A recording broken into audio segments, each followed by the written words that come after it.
Welcome to this enabling a conducive environment for e-commerce.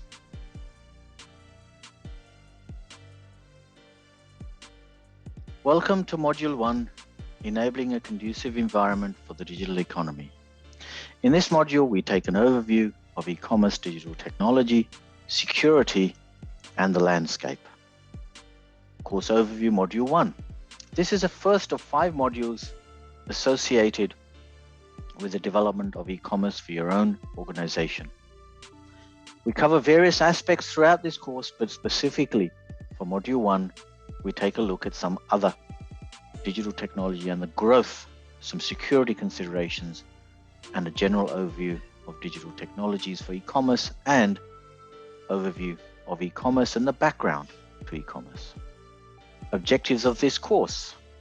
We take an overview of e-commerce technology and business, the growth of e-commerce technologies, and also an appreciation of some of the security concerns that you as organizations and entrepreneurs will need to take into consideration. We also take a look at how to develop a business plan and to set the scene for some important aspects should you wish to develop your new e-business, either within a business or as a startup.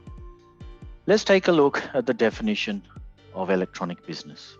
This is according to the United States Census Bureau. A process that an organization conducts over a computer network consists of 3 parts, which is a production, customer focus, internal or management focused. And of course, there is a complete transaction that fulfills the settlement of business transactions. Let's take a look at the Internet Mania timeline. From this illustration, we can see the history of the Internet. As you can appreciate, it has had enormous growth over the last 20 years. While it started in the early 70s, there was of course the Internet Mania and the millionaires that were created overnight using the Internet. However, it has become a critical part of business for many people around the world today. The growth of e-commerce. You can see from these 2 illustrations, the Internet and in particular e-commerce has grown over the last few years.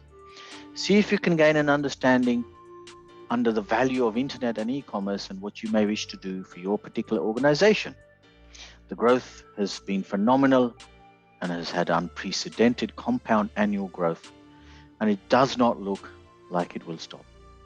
There is a good chance that countries around the world, such as the Central Asian countries, may now be able to take full advantage of the Internet and be part of the Internet and e-commerce global community. We will look at the Central Asian region a little later in the course. Electronic business infrastructure has become important. Let's take a look at the key elements that form part of the infrastructure.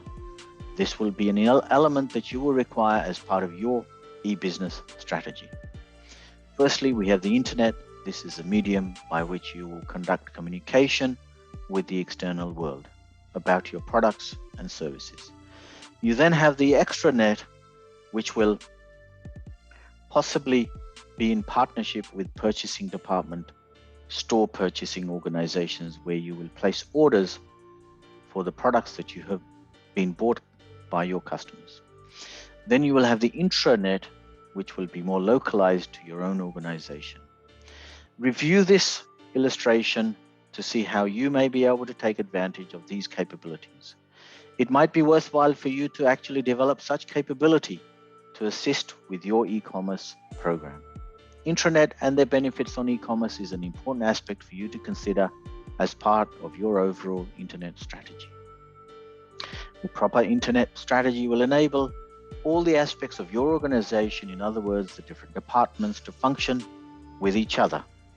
It is very important that you consider this as a part of your overall business strategy. Make sure you are able to understand and have the appropriate communication mechanism to take advantage of e-commerce on the Internet as you develop your intranet. This illustration shows the e-commerce process flow and is a very important aspect for you to understand as how to develop e-commerce functions. First of all, you have the traffic, the conversion, the security and payment, deficiency in the delivery, and then the final piece is a customer service. Each of these functions performs a valuable task within your e-commerce strategy.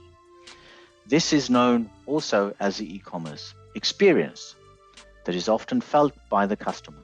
It is very important that you manage each of these segments adequately so that you streamline the process, but also ensure it is also very important that you understand the customer who pay for the services that you are going to sell to them, and that you have a mechanism to understand that they are actually vital for the ongoing sustainability of your business.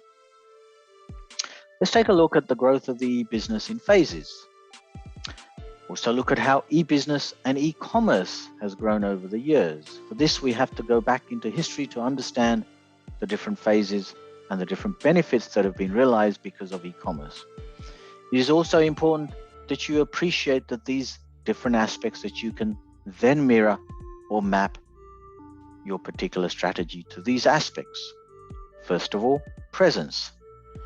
I mean, simply letting the world that you exist and are open to business, but also provide a particular service for these customers. Interaction basically means that you can personalize and provide a two-way market for your customers. In other words, they can integrate and ask questions of your particular business about your particular products. An example of this could be booking flights or accommodation where you can interrogate for different times and different hotels. Transaction. This level of feature in an e-commerce platform allows the customer to now actually order the product or service that you are providing them. Transformation. Provide the capability to personalize the service to your customers. For example, an internet banking facility now provides personalization based on the particular customer needs. In addition, it also provides the service provider, i.e. your business, to gain valuable insights into understanding better customers that you are servicing. Potential benefits of e-business. There are numerous benefits that can be attained from having an e-commerce platform. For example, you can sell your products and items quickly at low cost. You can advertise to the global market. You can also develop a view of the customer insights and the data of that customer. You can reach new heights which you would not be able to otherwise. Identify the benefits you wish to derive from your e-commerce strategy. Examples of e-business applications. Have a look at some of the top e-commerce sites in the world. Flipkart and Snapdeal, for example, are recent additions to the e-commerce world and have enjoyed phenomenal growth in the recent past. These businesses have developed an e-commerce product and set of services that attend to a particular segment of the market and created e-commerce platforms which grows with new technology and emerging trends of consumer demands. An interesting approach to develop your internet strategy is using Michael Porter's influence on industry framework. Take a look at this to define how you would go about developing your internet strategy going forward. Think about bargaining powers of suppliers, the threat of substitution, bargaining power of buyers, the threat of new entrants into your industry and industry rivals. Explore and think about what impact this would have on the overall approach that you take towards your internet strategy. Michael Porter's framework is used all over the world to define and develop business strategy and to defend your business against competition. As part of developing the business plan, ensure that you include factors explained in this slide so that you understand what you need to be aware of as risk towards your internet strategy. Launching an e-business initiative. When launching any business, take a look at this visual as well as the literature that we have provided for you. You need to think about where the money is coming from, but also you need to think about how customers will get to you, how they will interact with you, and how they will pay you. Ensure that you have every aspect of your e-business initiative covered, both through processes as well as technologies and the resources required to ensure that you create a viable online presence. There are numerous types of businesses that you may wish to consider. In this illustration, we demonstrate the kinds of businesses that you may wish to consider. and this will depend largely on the kind of products and services that you are selling. Let's take a look at this framework in more detail in the next slide. In this slide, we demonstrate that three elements of government, consumer, and business. As you can appreciate from this slide, they could be a range of services as suppliers and as consumers. Identify exactly the kind of business that you are and the product that you are selling, and to whom you are selling this particular product. Identify the range of customers that you want to sell to.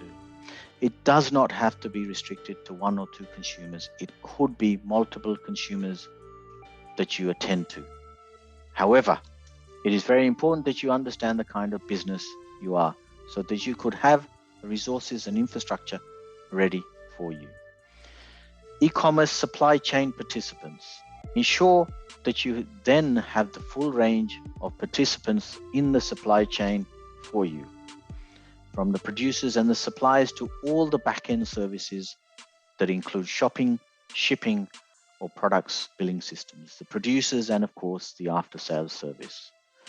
It is important that you understand this full end-to-end cycle that we have seen in an earlier slide. However, this is always useful to see another version of the supply chain so that you can understand both the supply and the demand side and can be prepared for peaks and troughs in the supply and the demand of your product. Customer's role in e-commerce. In addition to the previous slide, this one articulates the typical e-commerce process from a customer's point of view. This illustration articulates the point at which the customer places the order on the shopping cart to the point that they make the payment. The payment could be a range of options that you need to provide to the consumer depending on the market that you are performing in. Once the order is completed, the consumer should receive a confirmation of the sale as well as to the warehouse about fulfilling this particular product request. This now needs to go to the shipping company that you have developed a partnership with, who will then ship the product to the consumer once it's been paid for. Identify exactly where you sit in this particular chain of events so that you can articulate and ensure that each part of this chain is robust and does not break in the middle. Functions of an e-business. Similar to the previous slide where you can see how the e-business and e-commerce will require multiple aspects for you to ensure that it fits together. So you would have a particular customer online presence and the marketing that goes with it, as well as the payments, the shipping, such as invoicing and packaging. The potential price changes depending on the requirements and the supply demand, order management systems, global trading platforms if you are dealing in the international market, and an ongoing process where you are continuously updating and upgrading your particular product suite. Take a look at some of the examples that we have provided earlier so you can understand how they have grown their businesses online. This slide depicts our choice for moving ahead. There are three main models for organizations to choose from as they leverage the internet. At the top, we have the pure model, either a purely traditional bricks and mortar model or a purely web or .com model. The third model is a hybrid, drawing the best from both the online and the traditional world. Most internet experts agree that the dominant business model in the future will not be the top two, but the hybrid model. This is a choice we've made as it will allow us to integrate with and in fact enhance our existing strengths with the capabilities of the internet.